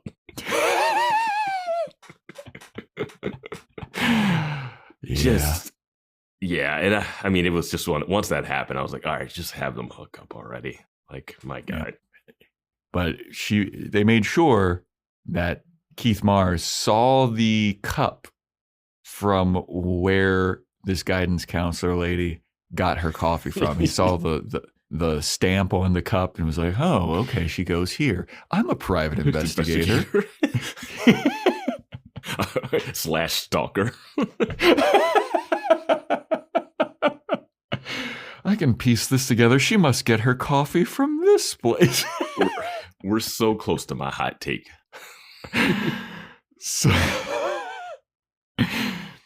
So Veronica Mars now goes and she meets up with Justin. Mm-hmm. And she shows him pictures of the John Smiths that she took pictures of. She's like, how about this guy? And Justin's like, no, okay, he's overweight. He's overweight. Automatically ruled out. The first guy. That's what it looked like. How about this guy? And he's like, no, it doesn't look like that. And then Veronica shows him a picture of a third guy. And he's wearing sunglasses. He's a bald guy. And this is important because the last guy had blue eyes. And Justin said, no, it can't be him because my mom always turned the channel when there's a song about a guy with brown eyes. So my dad definitely has brown eyes. Are you a detective too, Justin? Yeah. Maybe she just doesn't like that song, but okay. Yeah, because the first guy had green eyes, not that he was overweight, but that's what it looked like when he was like, no, I can't be him. I was like, jeez. That guy looks like a fucking slob. He's like, if that's my dad, I don't want it, so never mind. But the third guy, he's like, that could be my dad. He's wearing sunglasses, so I don't know the color of his eyes, so it could be him. Wasn't he like wearing sunglasses and like a leather coat or something? Yeah. And Veronica Mars goes, well, Justin's like, well, what do you know about this guy? Where did you find pictures? Where did you take these pictures? And Veronica goes, well, he was first at a junkyard. Then he went to a pawn shop. Then he went to the racetrack. So I think he's a petty crook. Yeah. No, remember that. And Justin's like, you know what? I don't give a fuck if he's a petty criminal. That's still my daddy. Mm-hmm. I still want to meet up with him. And Veronica's like, all right, cool. We can go meet up with him. But just know that I'm in charge. You have to do as I say. Don't step out of line. And Justin's like, absolutely, fine.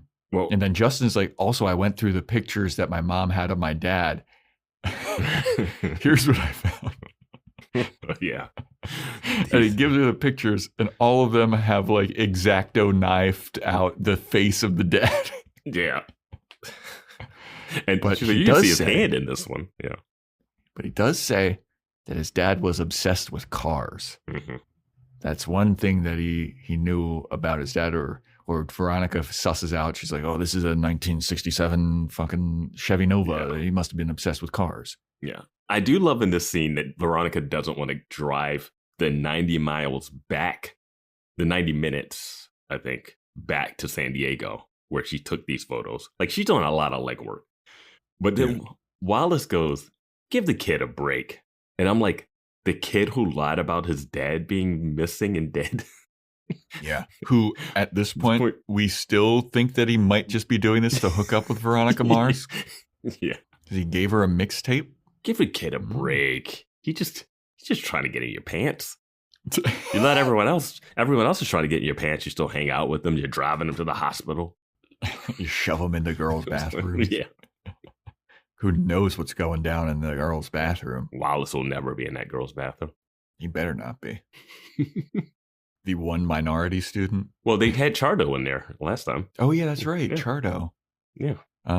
Anyway, yeah, no Weevil in this episode. That's fine. He doesn't need to be in everyone. Fair enough. A high schooler with fucking sleeve tattoos and a full beard. Anyway. So then Veronica is with Justin. They're staking out this John Smith. And she's following him in her car. And he goes to a strip club or like a porn store or something. And Veronica's taking more pictures of him. And then Justin immediately disobeys Veronica, gets out of the car, runs after his potential dad. And he's like, hey, you. And the dad turns around, takes his sunglasses off to reveal he doesn't have brown eyes. He's like, what do you want, kid? And then Justin goes, oh, sorry, I thought that you were somebody else. Now, meanwhile, Veronica has chased after Justin. And they let this John Smith go into the porn store. Justin's like, it's not him. It can't be him. He's got blue eyes or whatever. And Veronica goes into this guy's Chrysler Sebring convertible with the top down, grabs a Post-it note from his car, checks the handwriting to see if it matches the writing on the letter that was sent. And she goes, it matches. This is like when you have to crank out like mystery episodes and you're doing a bunch of episodes and you just have to like get the clues out. Like really, like you don't have time to really craft a more elaborate way. Like the fact that someone's delivering a letter being like, your dad's alive and handwriting matches. And he's like, well, he likes cars and his eyes are this, but I know nothing about him. And you just keep getting all this like extra information, but you just have to do it to get to the end. I love it. I also love it too that like this Post-it note and the letter was written in cursive. Yeah, but it's the time. Like, that's the time. That bald guy was not writing in cursive. No way. So there's another clue. I don't know. I mean, it's early 2000s, so and that person would have grown up learning cursive. Yeah, true. Do you think it's a big deal that kids aren't learning cursive anymore? No, I don't. I think that's like the weirdest thing to be really hung up on. But we're a society now that is hung up on stuff that does not matter at all. But Vance, the egg prices.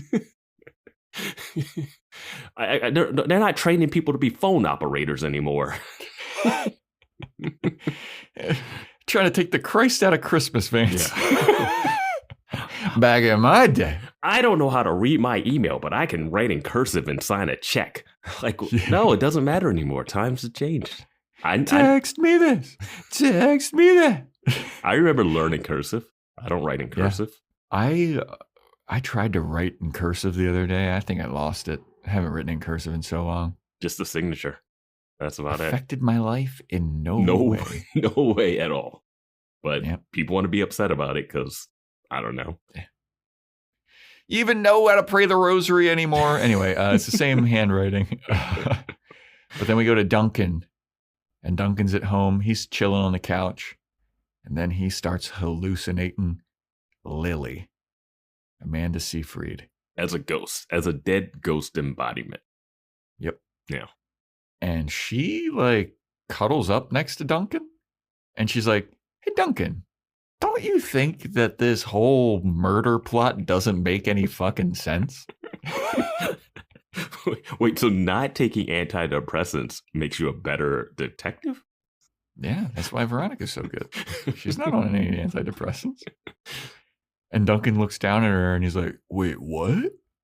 And she's like, yeah, none of this shit fucking makes any sense. Like, the timing doesn't add up. Like, think about it. None of this adds up. Like, don't you... And you know what? The truth is eventually going to come out. You realize that, right? Truth's going to come out. And Duncan's like, what? What?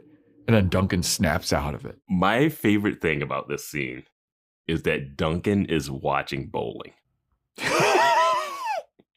You can hear that there's like bowling on the TV. Who do you think you are? I am. Yeah. God damn it. Damn it, right. Who do you think you are? I am. Damn it, right. I love that guy. Yeah. Just a classic high schooler in the 2000s, just watching some bowling on ESPN2. Yep. Fun fact about the boys that you're listening to right now. Love bowling. Yeah, we bowl. I don't don't bowl that much, but yeah. I don't either, but every time I do, I'm like, fuck, I love bowling. You're a better bowler than I am, I'll give you that. Thank you. I was hanging in there. Gotta have something. I was hanging in there. Yeah, you're good. I'm all right. Not like the third guy that we were bowling with last time. That loser. The guy took it a little too seriously and then just got squashed.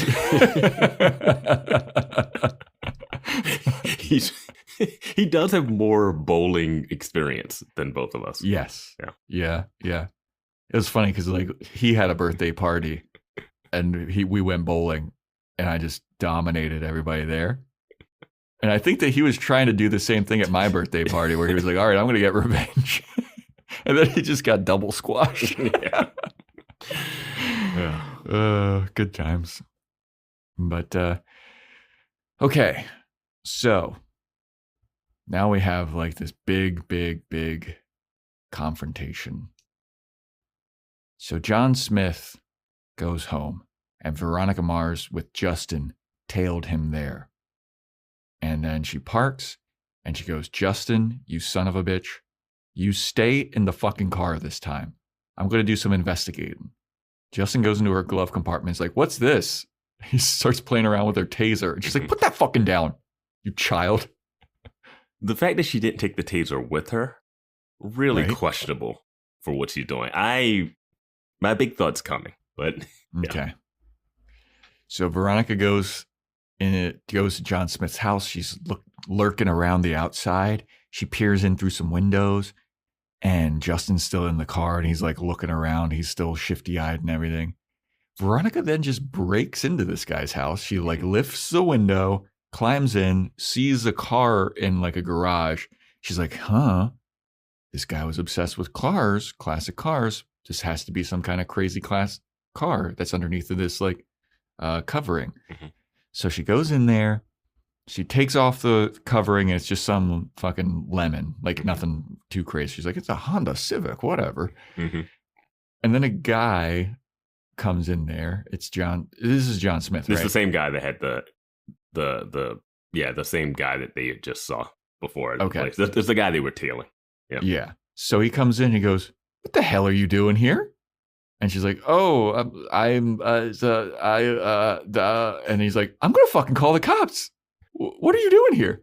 And she's like, you're not going to call anybody because I know that you have a son and he's been looking for you. And John Smith goes, I have a fucking son.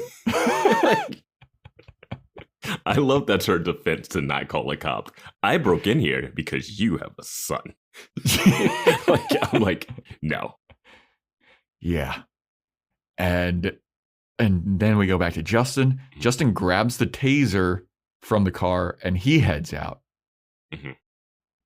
And then a woman with a classic car pulls into the driveway of this house.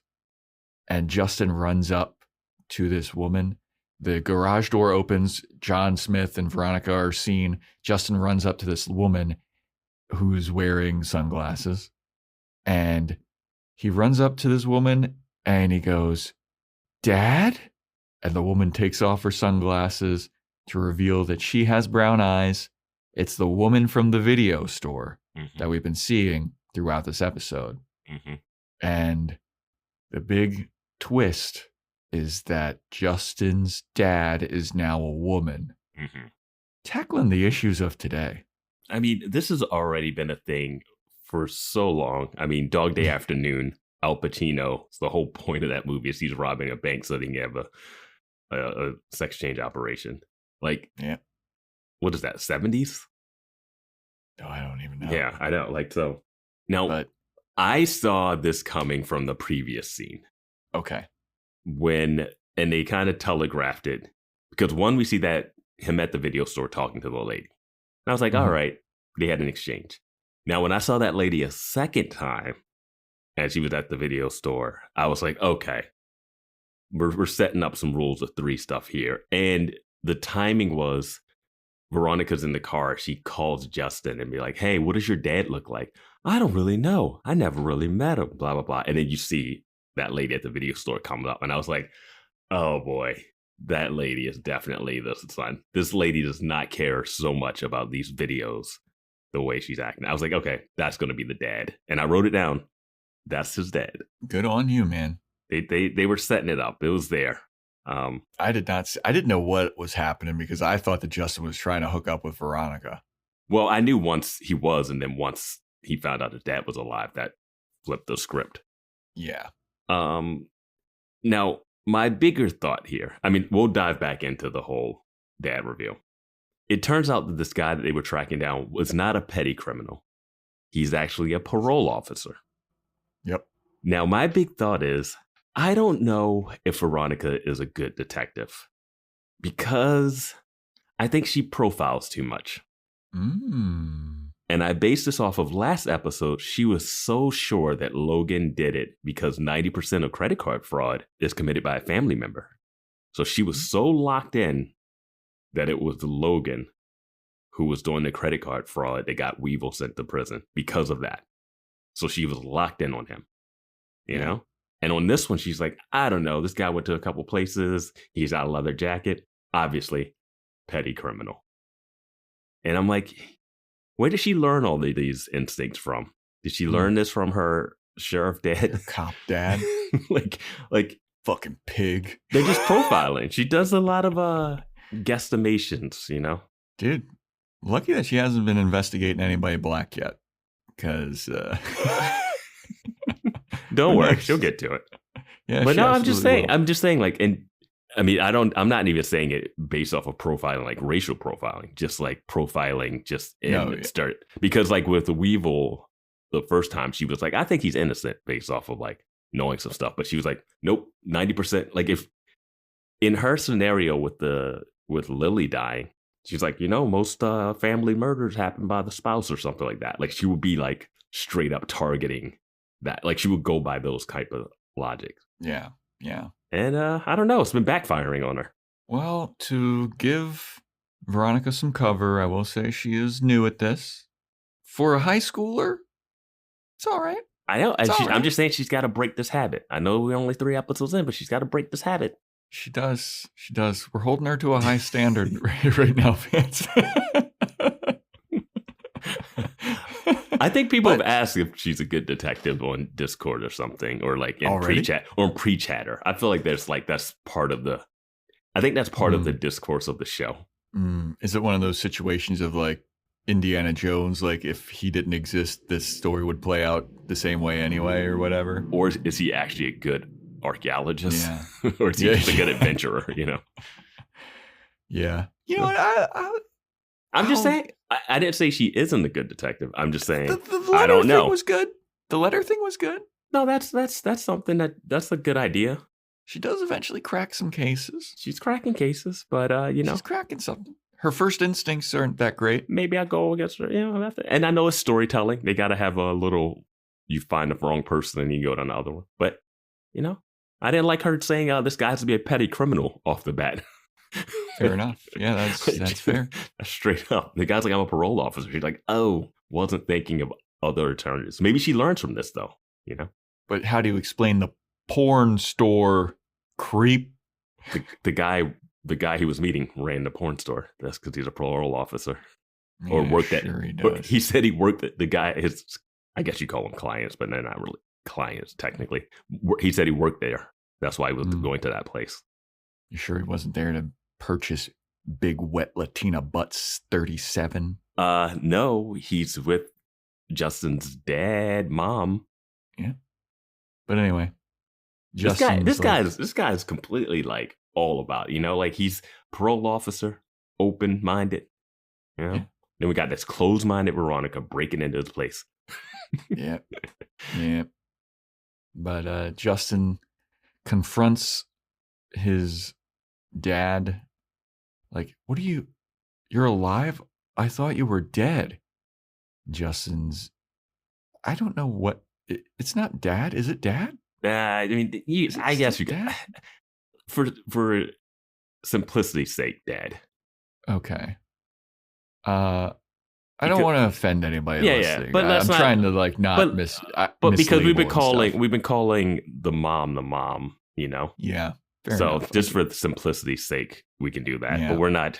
Again, I don't care about pronouns or anything. Like I'm not like you have to call someone this or that. Like just I want to be respectful, but also like for simplicity's sake. Yeah. Apologies if this is wrong, but Justin's looking for his dad. Yeah. He calls Julia. I think her name's dad. Yeah. But he's like, I thought you were dead. And Justin's dad is like, oh yeah, I kind of figured that your mom would do that when I told her like this is how I am living now, and this is who I am, Justin. Like I didn't think that you could or like your mom could accept me like this, and she obviously didn't. But this is who I am, and like this is how I live my life. And she couldn't accept that, so I had to leave. And I'm sorry that I left you. And then Justin hits her with the, oh God, I thought you were dead. Turns out you're just a circus freak. I was like, ooh, Justin. Probably the nicest thing a person in the early 2000s like him would say to something like this. Absolutely. I was like, that's very absolutely. teen. Yeah. Yep. For early 2000s. Yeah. I mean, this is where our comedy movies stole through hard Fs in that. Yeah. So, Yeah.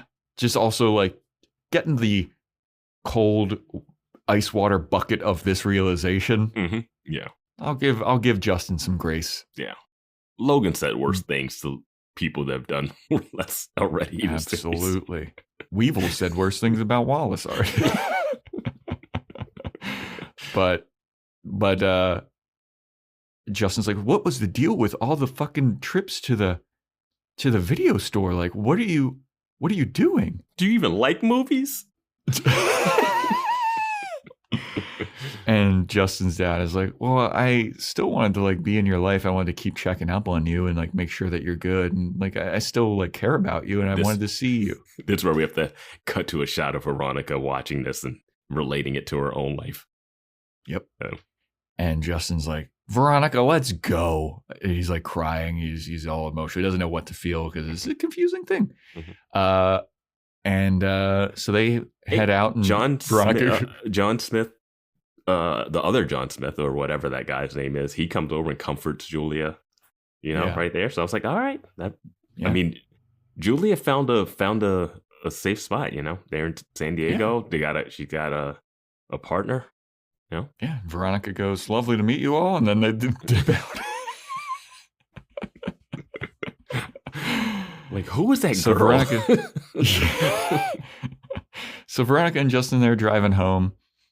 And Justin's like, I can't believe that's my fucking dad. Like, oh, this is crazy. And Veronica goes, you know what? I can relate this to my thing. My mom has been missing for the last 8 months. And I got to tell you something. Your dad has been driving 90 miles every week for just a few minutes to see you and check up on you. I would give anything to have my mom come and see me to show that she cares about me like the way that your dad cares about you. And Justin's like, oh, yeah, I guess that's true. My thought from this scene, and it's good relating it to the theme of the episode and what's that. Yeah. But she spent $150 on postage and has taken 2 90-mile trips to San Diego. One for the photos the first time. Mm-hmm. And then the second time for this. Mm-hmm. I guess that might be round trip, maybe. But yeah, it's still. Maybe. No. It's a tax write-off. Yeah. Put that mileages on there from her private investigation. Yeah, her car that we've seen gotten 2 flats apparently and had the headlights knocked out. Mm-hmm. She's putting some miles on this thing. And just for this kid's case. It's not even like a criminal case or anything. She's not getting paid. She's doing this out of the goodness of her heart too. Yeah. It's a lot. Yeah. But I like this scene. It was a good one. So then Veronica drops off Justin, and it's like the next day, and now Veronica is resolute she's like, I'm gonna go find my fucking mom. I've got the address. After school today, I'm going to drive to Arizona where I know she's living. Arizona. She's driving to Arizona. She could get there in 4 hours, Vance. All right. Can She's you? got the address. I think you can make it to Phoenix. I mean, from LA, you can make it to Phoenix in like 5 hours. What about like Vegas is 5 hours too, right? Yeah. All right. But there's more south, I guess. Neptune seems closer to San Diego. Yeah.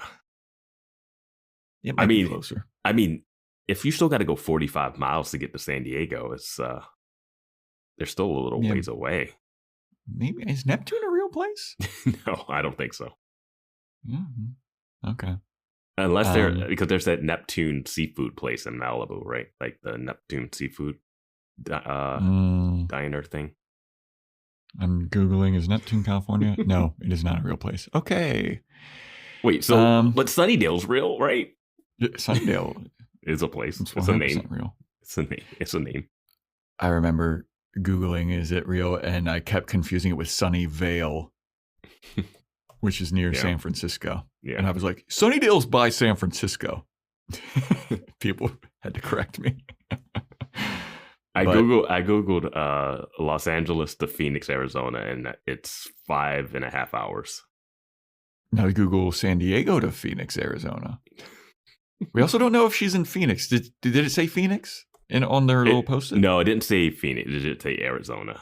You're right. So it's not technically in Phoenix. Because Phoenix is like in the middle of Arizona. Yeah. So if it was to Yuma. Yeah, then she could do it 4 hours. Yeah. But she's got the address. She's going to go after school. She's going to drive to Arizona. Oh, yeah. If she's near San Diego to Yuma, would be straight across. Yeah. So then we go to Duncan, and it's the morning before school, and his mom is like, hey, don't forget to take your antidepressant. And Duncan, this time, he looks down at it, and he takes it. He doesn't want to hallucinate seeing his dead sister saying that, casting doubt into his head about the murder. Mm-hmm. That was his breaking point. So it's at school now, and Veronica sees him, and he's got his fucking vacant blank stare now. And Veronica's like, hey, how's your head? And he just stares at her for like 3 minutes, it feels like. And he goes, it's okay. And then just walks by. Yeah, he's back to being robot Duncan. Yeah. Keith meets up with Veronica's guidance counselor at the coffee shop because he knows that's where she shops now. And she's like, oh, fancy seeing you here. He's like, oh, yeah, I go to this place all the time. And she's like, oh, that's funny. I never saw you here. And he's like, haha. It's funny how that works out, huh? Mm-hmm. We go to Justin, and Justin calls his dad, and he's like, hey, we got that special order of body heat for you if you want to come and get it. I love that's the movie that they had. I know, me too. Yeah. But he's like, yeah, I'm here every weekend if you want to. I work every Saturday if you want to come and see me. And he's like emotional. Like, this is a very sweet scene because he's accepting, like, this is the plan. Yeah. This is how we have to have a relationship, and I'm fine with it. Yeah. It's also very interesting that he has to lay out when he works, even though his dad, Julia, wouldn't know when he works because she's been coming there all the time. Yeah. She's there every week, as he says. Yeah. But then we go to Veronica, and Veronica's driving. She's in Arizona now, and she parks outside of the address that she got, and she sees a woman gardening, and she's like, Mom! She starts running over to her, and it's not her mom. It's her mom's friend, Adriana. And she's like, oh, sorry, I thought that you were my mom. And Adriana's like, oh, my God, Veronica. And she's like, oh, I'm not your mom. I'm a friend of your mom's, though. She looks so much like she could be Veronica's mom. Right. But she's like, yeah, your mom, she's not here. She left a few weeks ago, but I gotta let you know, your mom cares about you more than you could ever realize. And Veronica's like, could have fooled me. Where'd my mom go? And Adriana's like, I don't know. She's like, come on, you got to know something. And Adriana's like, no, your mom knows that I'm a really bad secret keeper. So she didn't tell me because she knows that either you or your father were going to come looking for her. So she's trying to keep things secret. But Veronica, You are all that your mom cares about. Veronica's like, could have fucking fooled me. And then Veronica leaves. My question was, I need Veronica to really question more why. Like the mom's like, I think the dad might come looking for me. Yeah. Are you guilty of a crime here? Like what? Veronica's got to shove Adriana into the girls' room and really lay into her and question her. Yeah. Oh, your mom was here, but she thought you guys might come looking for her, so she bolted. How long was she here for? Did she sign a lease? How did you get involved? Did you take over her lease? Are you subletting? How did you get her car? And I gotta say, Kristen Bell's acting in this scene was a little spotty for me. It was a little rough. Fair. I know she's a good actress. We had the same thing with in the Halloween episode with Sarah Michelle Gellar, where she had to play a different character. It was like she wasn't there yet. You go later when she has to do stuff in the series, and she's nailing it. But right here, Kristen Bell having to go like real emotional with the mom thing, it felt real. I don't know. It didn't. I knew what they wanted, but I didn't feel like she was delivering on it. Fair enough. I'd be interested to talk to, like, for her to watch that and be like, oh man, that isn't my best. That isn't my best go, you know? And it's fine. Yeah. I'm always curious to see like actors, like, what makes you cringe when you watch it? Because now some actors will be like not too overly, but like just critical of stuff that you're like, wow, that was such a great performance. They're like, I didn't like that one. Yeah. But I wonder if in this one where you're like, I don't think this is their best. I'm like, I think I nailed it. Hey, there was that one podcast that we did where we were like, we fucking nailed it, and then it got voted our least, our worst episode of the season. I was like, oh shit. Yeah. So you never know. Yeah. But Veronica's now she leaves. She comes home. Well, she doesn't come home. She drives back to her area in Neptune, and she's sitting on the top of her car and calls a mystery person that she's outside of their house, and you get a little obscured face of the person that's coming out, because we don't know who she called. And who is it? It's Troy. Troy comes out. He's like, hey, what's up? Good looking. And she gets off of her car and they hug, and she just starts bawling her eyes out. And I'm like, man, Troy is dealing with a lot. His exact line is, it's about time. Yeah. What? Yeah. That was already kissed. I did not. That one didn't land right for me. Yeah. It's like, you're right. It's like, it's about time you made the choice to come to me and not Duncan. Like, but what do you mean? Like, I don't know.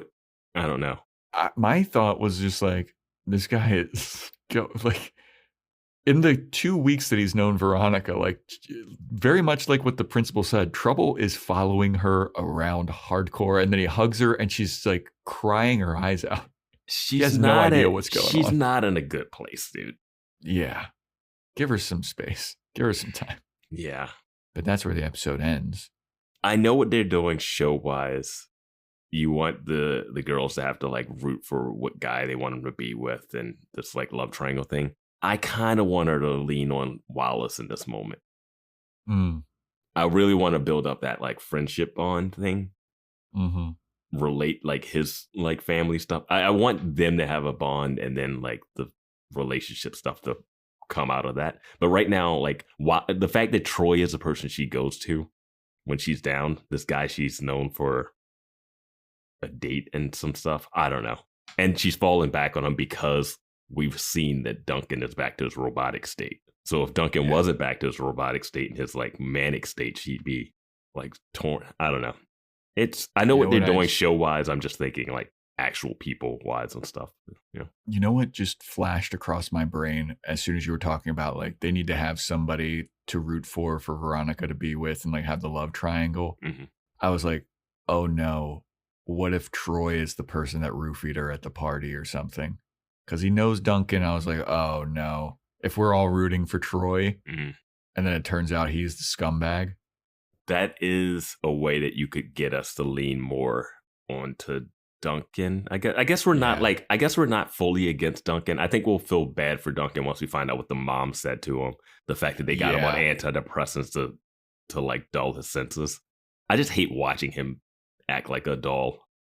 Yeah. From Dollhouse. Yeah. Check it out on Patreon, patreon.com/boyswatchingbuffy, where we're doing Dollhouse. Yeah. But yeah, Duncan is not fun to watch. I don't like manic off of antidepressant. Yeah, manic Duncan's not fun either. So I don't know which one. Yeah. Yeah. But that's Meet John Smith. You got any final thoughts about this one there, Vance? No, I think we've overtalked this one. Next episode is titled The Wrath of Khan, but Khan is spelled C-O-N. Con man episode. Con artist episode. Yeah. Somebody's getting back at a con artist episode. Somebody got conned and now they're taking revenge on the con artist. Wait, how would Veronica fit into that? I don't fucking know. You can't say someone got conned and they're getting revenge on the con artist. How is Veronica gonna get... is that like a random side story that she's not involved in? Yeah. No. How is Veronica going to fit in this? Now, you know what? I think that Wallace is going to get conned. Veronica and Wallace are going to get revenge on the con artist. I'm going to say that Mars investigation is tasked with tracking down the con artist. Okay. Together. So it's going to be an official case kind of thing. Okay. Those are the official predictions. Thanks, everybody, for listening. Appreciate it. Hop on our Discord. Link is in the show notes. Let us know what you thought about the show, episode, yada, yada, yada. If you want to get a shout out, Apple Podcast 5-star rating and review, Spotify 5-star rating, take a screenshot of it, send it in to us. Get an Amazon wish list. We got merch. We've got Patreon, patreon.com/boyswatchingbuffy. We're doing Dollhouse. We're doing Romeo and Michelle's high school reunion. That's going to come out later this month. Instagram @boyswatchingbuffy. Email boyswatchingbuffy@gmail.com. And stay tuned next time when we talk about The Wrath of Khan.